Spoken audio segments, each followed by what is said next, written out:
nandito tayo ngayon sa face to face at ititingkaligin natin ang kanilang mga reklamo. Nasa kaliwa ko, ang unang nagreklamo na si Duday. Magiging bubog ang katahimikan sa pagbulaga. Sa aking pagbabalik sa sentro, tumapat ang tamang tempo. Umayon din ang panahon pagbigla sa makabong Duday! Duday! Duday! Duday! Duday!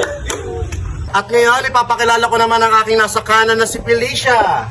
Di nyo na pwede masisigo ba't ganto? Ginaganapan ko lang na natural, tsaka inagapan ko na mautal nilaban. Sinugal ginapang minahal, katagalan.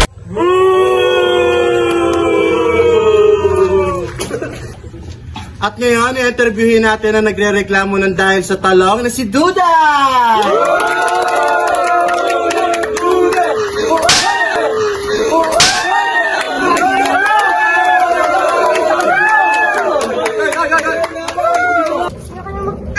Ikaw ang Felicia ka?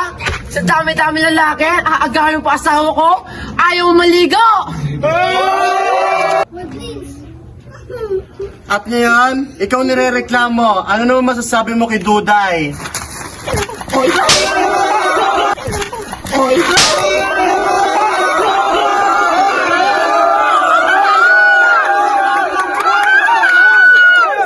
Sa'yo na si Oscar! Parang nagkakainitan kayong dalawa. Sino ba yung Oscar na yan? Ipasok na yan!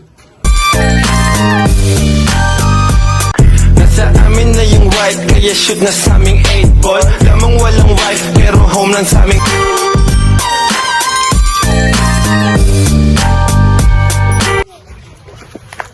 So ayun, ikaw pala si Oscar. Ikaw pala pinag-aawayan ng dalawa ng dahil sa talong. Ang tanong, kanino ka sasampa?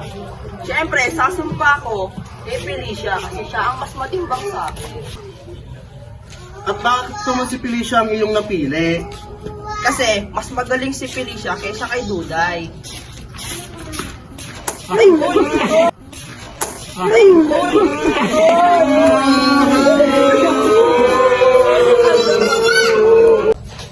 So ngayon, palilipatin na natin si Oscar sa napili niya.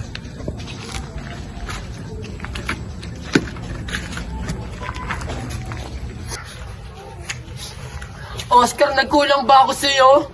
Binigay ko lahat. Lahat binigay ko sa'yo. Nagkulang ba ako? Magsama kayong mabaho.